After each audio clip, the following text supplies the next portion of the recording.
All right. Welcome, everybody, to this episode of Automation Hunter. I'm your host, Will Christensen. And on Automation Hunter today, we have Geoffrey Mina. Jeff, I really appreciate you joining. What are we demoing today? Thanks for having me, Will. Excited to be here. So we're going to go through Moxie, which is a CRM productivity suite for freelancers, very specifically for freelancers, solopreneurs, individuals. This isn't just another small business management tool that we're slapping a different label on, but we've built it with high intentionality around building it for the individual producer who's also running their own business. So you're speaking to my heart of hearts here, because for me, I've built a couple of businesses now, and it always starts out in the solopreneur vein. And that's kind of where I chug along. And often that's where I found the need to find an apprentice, which is the other thing that I do all day long, is clone entrepreneurs by bringing in an apprentice so they're not alone.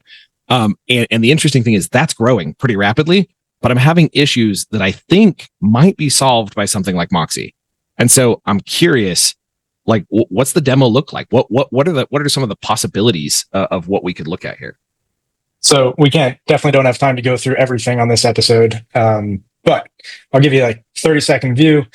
Moxie covers everything from your lead generation, so meeting schedulers, forms embedded on your website, sales pipeline, automations for automating all the monotonous stuff you do as you're maybe reaching out to new potential customers. It's got project management, consolidated inbox, consolidated calendars, so you can link, if you've got 4 different calendars and 4 different email accounts, you can pull it all into one place.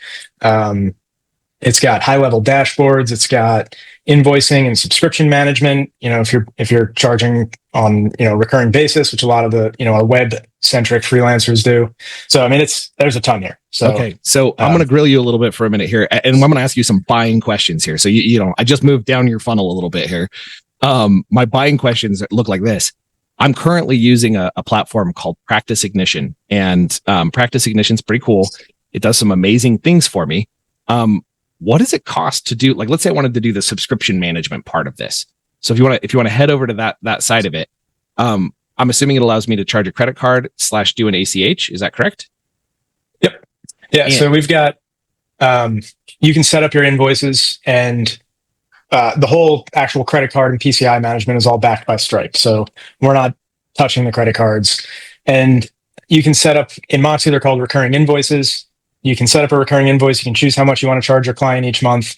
You can choose one of their saved payment methods. If they don't have a saved payment method yet, the first time they pay their invoice, it'll save that payment method, and then you can just start charging them repeatedly. So it makes it super simple and streamlined to set up, recurring retainer models, subscription models. What's the pricing like? How do you? So that's one thing I don't like about Practice Ignition is they get a piece of my revenue. It's not a lot. It's like, not a ton, but it drives me crazy. How do you guys do that? I know that's absurd. So super, super simple. So $10 a month gets you like your starter plan. That gets you all of the core features of Moxie that you need just to run a business. When you move up to the Pro for $20 a month, you get a phone, integrated phone and text messaging, so you don't have to give out your personal cell phone. Whoa. You can fully white label your client portal. You get workflow automations. You get a QuickBooks integration. So, really, to be fully transparent, where we bifurcate features between starter and Pro are really where we have to invest more time onboarding and supporting customers. Yeah. So some of the things that are a little more complicated to help people get set up or support them. Everything that's in starter is totally self-service, easy to use. The reality is a lot of freelancers are not super techy. And so we take customer service seriously, and we always make sure that we're enabling our users to get the most out of our tech.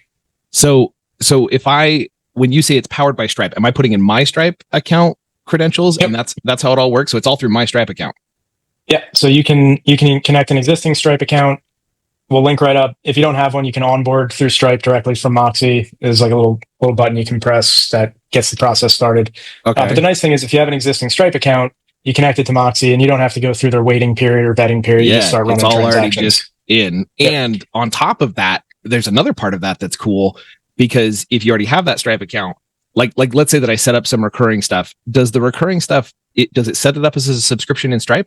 Or does it just piecemeal bill it here based on the same payment methods? Nope. It's all within Moxie. And Okay. part of that is because Stripe takes, I don't know what it is now, but it used to be 1.5 off of your revenue if you were using their subscription product. I think they came down, but it still costs additional.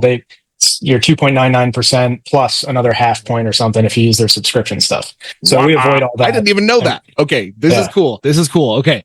So, what if I want to do ACH? And I guess it's just whatever Stripe charges me for ACH because I'm doing it through my Stripe account. Yeah. So that's a max of, that's like 1%. And then I think they cap out at $5 per ACH transaction. All right. We're getting a little nitty gritty here, but I want to ask this question. If I want to do a proposal, can you show me the proposal section?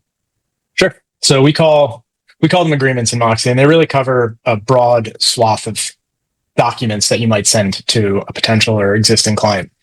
So we've got some templates here. We can just start with the proposal template. Cool. And these are all, kind of very cool, what you'd imagine from a drag and drop builder. Set up your pricing for your packages. So open that pricing thing for me real quick. So I'm assuming that this all connects to Stripe. Like, am I able to like make it so that this, if they sign it, can I collect a credit card at this moment or like as they're signing? Yep. So we've got a bunch of monetization models here. So depending on how you monetize your freelance or solopreneur business, recurring is like that retainer subscription model. So if I wanted to do like a $2,000 deposit and then $1,000 a month, totally possible. Yep. You can set it up for due upon signing, midway check-in. So that's what we call our payment plan. So if you're doing, a $10,000 project and you want to have it automatically charge at 3 different milestones, you could do that. This demo account's not hooked up to Stripe, but this would be a fully embedded payment widget right here. If I had a Stripe account connected. Yeah. You can embed a meeting scheduler right in here. So do they have to book the meeting? Like, is it like you can make it so that they can't actually sign the contract until they book the meeting? Correct. Yeah. So the idea here is that you avoid all this back and forth onboarding nonsense. This is unfreaking real. We are, you've got a new customer. I'm freaking signing up. That feature right there. So you've already checked some boxes for me because I wanted to see, can I do the basics of what I'm already doing with Practice Ignition? Yes, I can. You checked the box of I can use my own Stripe account. Then that part right there, what you just put in there, that is such a pain in the butt for Entrepreneur's Apprentice, because we get these entrepreneurs and they're so excited. Well, guess what? They're also freaking tired and busy and they don't have time for anything. And so getting them to do anything is mind numbing. We ask them to go take a Kolbe test, for example. They go take the Kolbe test and then we compare that and match them up. And we find amazing matches for these people. And then we invite them into the community and support them. But getting them to book that dang onboarding call. Yep. Yeah. So the idea with this module is that, you're going to probably have some conversations before you send this out. But when this goes into their inbox, they're going to select whatever package, or maybe you only have one package. They're going to put in their credit card. They're going to pay the initial deposit. They're going to book that kickoff meeting right here. Full e-signatures. We've got your legal terms up on the side. There's awesome. I was just reading grant license for frameworks, allow passing credit card fee to client, right to display work in portfolio. This is so the checking easy all button. these. Yeah. So turning all these on and off these are some really important things that most freelancers don't think about, but it just drops them in. And if you need to make edits, you can just convert it to editable text, and you can tweak, any of the language in here. And then you can add multiple signers. Yep. Oh, freak. Yes. Okay. So we actually searched around and we found a company called Prospero. And all Prospero does is they supposedly had some other features, but what we were looking for is this basic proposal feature. And I have been super nonplussed. I love that they let me use my own Stripe account, but there's no way to break up payments. I couldn't do a payment on a specific date and then a recurring thing after that. It was all just freaking one payment. And I was like, guys, have you ever actually made a proposal? What the heck is going on here? You have literally eaten their lunch in terms of this seed. And we're only talking about one module. One of the cool things with Moxie is that everything is interconnected. And so that meeting scheduler that I embedded here is our standalone Calendly replacement meeting scheduler, right? Can check as many calendars as you need to make sure you're available across, maybe you've got an Apple calendar you share with your wife. Let's go over there real quick. We're going to see if I replace my calendar management tool, because we're already replacing one of the other ones. So with this guy, here's my biggest challenge. And I only found one tool. It's called SavvyCal, SAVVY. I love that tool. And part of the reason I love it is because it allows me to do blocks of time on the calendar where I can put in if the event contains this, you can book over the top of it. Do you guys have that feature? The event contain. Oh, so basically, like, you don't want to block all your events. It's got like a conditional. So here's what I was running into. For my clients, I was running into situations where I wanted to allot them a specific, like, here's 3 hours during the week that you own, essentially. Mm-hmm. You can book me at any one of those times, and I'm working on your stuff, essentially. It's a time block. And if you want to book me, great. And then I would create some like tier two client time blocks where I would allow anybody with a tier 2 client to book. And so I'd run into a situation where, like, dentist appointment in the middle of the tier 2 client. Oh crap. I didn't want to go open Calendly. I was like, this is freaking stupid that I have to go open Calendly right now and, like, move that around. But I also, because if it's in the middle of that tier 2 client, the tier 2 client still needs to have that time. So I got to go move some other stuff. So changing the availability was a pain in the butt. Well, in this situation, all I got to do is move the event to a different time and the availability moves. So I'm curious, do you have that sort of capability yet? So nobody's ever asked for that particular feature.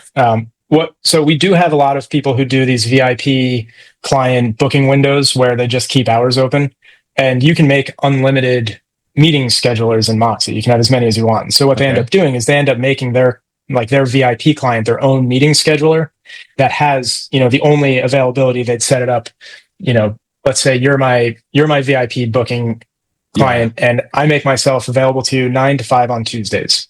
So I set up a meeting scheduler that's just for. And so I'm assuming in the check availability against connected calendar, that's a spot where I can choose, like, if I had 7 different ones in there. Yep. Okay. And what do you got under advanced? I'm like, so this is all kinds of fun stuff, like 2 bookings per day. Okay. Okay. Sorry. Question. I love these tools. With the 2 meeting bookings per day, does that take into account anything that's on the checked calendars that wasn't necessarily booked through this, or does it just take into account things were booked through Moxie? No, that feature is designed so that you can only get X number of these meetings booked per day. So maybe you don't want to do more than 2 discovery calls a day, or maybe 4 discovery calls a week. Okay, feature request.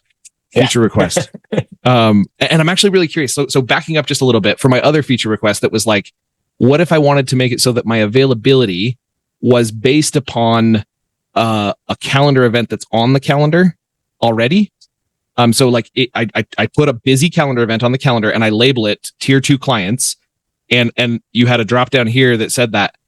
What's it like? Like, are you guys fast at adding things like that, or are you guys like, yeah, we put them on the events and sometimes we get to them if lots of people ask? Like, what kind of company are you in that regard? I know that's a loaded question. Yeah, so I mean, we're 100% community feature driven. So we have our feedback site where everybody adds feature requests, upvotes them, and it's a fully democratized system. So like you mentioned, the most upvotes gets built. And, if somebody puts in a feature request, they can then go start campaigning. We've got a couple different groups. Our biggest one is our Facebook group, which has about 3,000 very active users.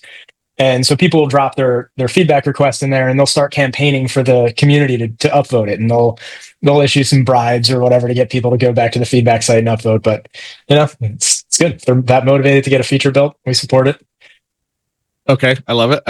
We are, and to answer your question, we are a fully agile development shop. So we could roll 3 small updates in a day, big updates every quarter. Like, there's just constantly little features being added, UX improvements being made, bug fixes happening constantly. Okay. So this one was not a replace, because I've got to have that feature. Other feature request I'm going to toss out to you. If you had an option here, and I have not found this in any scheduler anywhere, where I could say any meeting on this day that's on this calendar counts as a meeting, and I want no more than X meetings, because I'm burning myself out by putting too many Yep. meetings on the calendar. Nobody has that. So just total meetings in a day. You don't want more than four events in a day. More than one. Well, what I found is that I tend to overbook my calendar, and I don't know why I do that. I have no idea. But because I overbook my calendar, giving myself a limit is valuable. So right now I got an assistant that counts them up. 1, 2, 3, 4, 5, 6, 7. 7's my limit. Like I'm only going to put 7 meetings on a given day. And then what happens is we run into situations where, I don't know, client needs help or whatever, and I got to go above my 7 limit. So I'm going to have to start pushing that sucker down to like, 5 and with 2 emergencies, or, you know what I mean? Like, so it's trying to control the shiny object syndrome, ADHD brain I have to not overbook myself. Cause I get to the end of those days where I have 13 meetings and I want to like fry someone. Like I'm so, my brain's fried and I'm ready to share that. Cause it's rough. So I'm curious. Yeah, I mean, it seems like that one. Your concept of driving more functionality based off of an existing calendar is certainly interesting. Most people, the vast majority of people just don't want to book over existing meetings, but it's kind of a cool concept of putting a block of time somewhere on a calendar with a label and saying, you get to book meetings within this, go find it. It's the coolest part about it is it doesn't, well, think about it. If I want to change my availability, I open what? Oh, I open the calendar. Right. Shock. I changed my availability with the calendar. Like that made sense.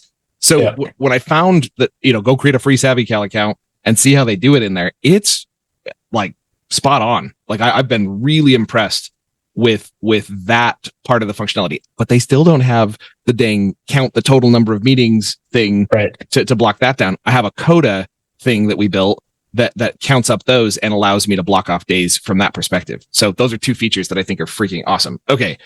In our final 3 minutes here, show me the lead gen stuff. Sure. So we've got, your embedded forms.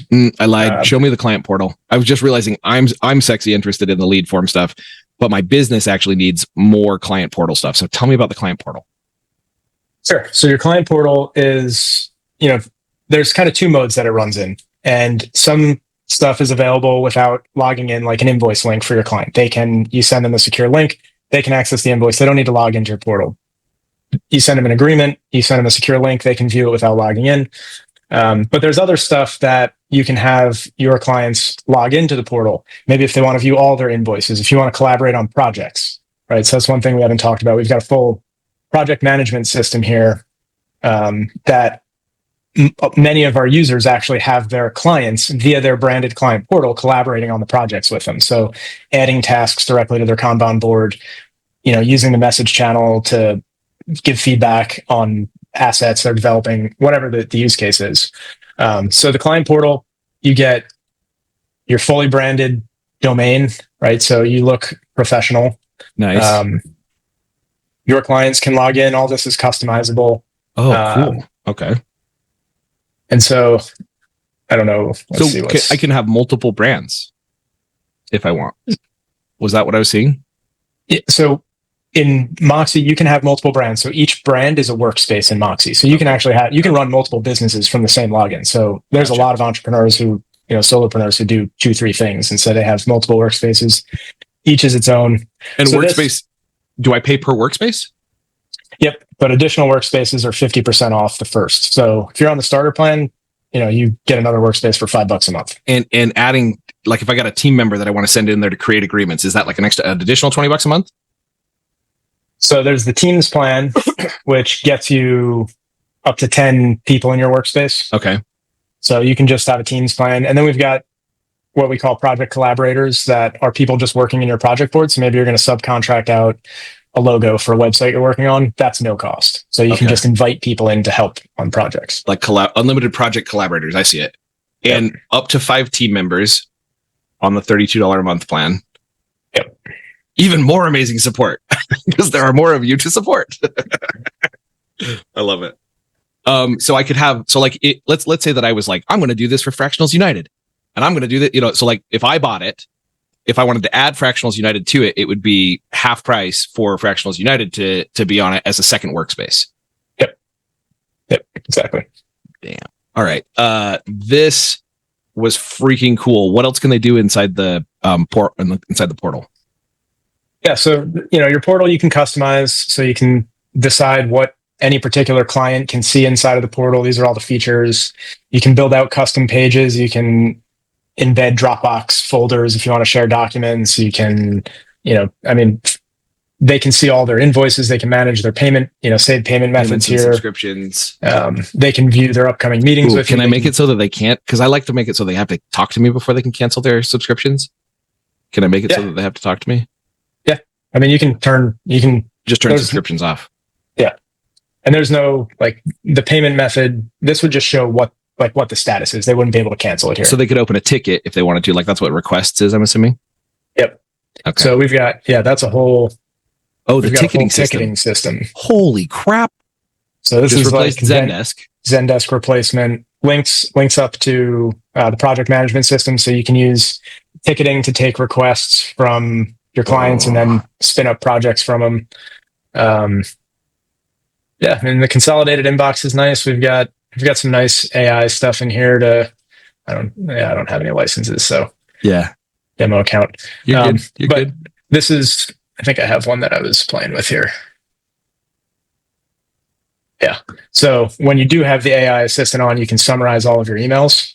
Nice. So you just click summary, nice. And then when you're kind of in your inbox view, you can just hover over it and remind yourself what the email is. If I wanted to delegate my inbox and have somebody else get in, can I just one of my teammates can log in and I can be like, here you go?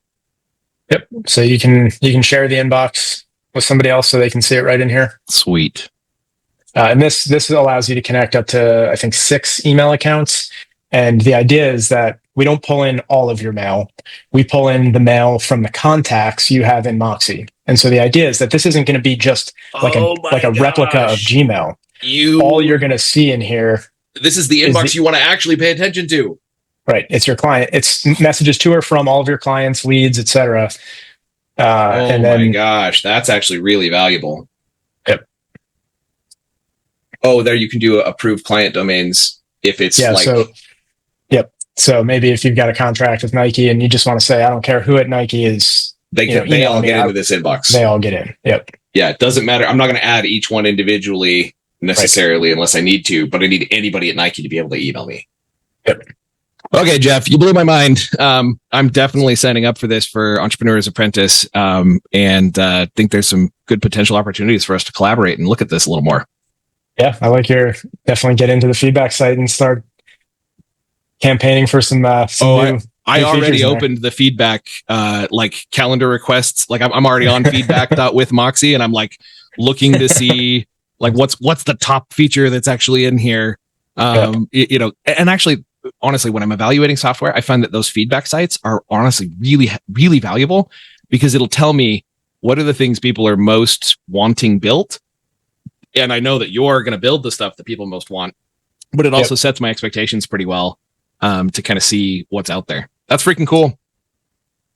I appreciate you being on the show. If people want to, sign up for a free trial, what's that look like?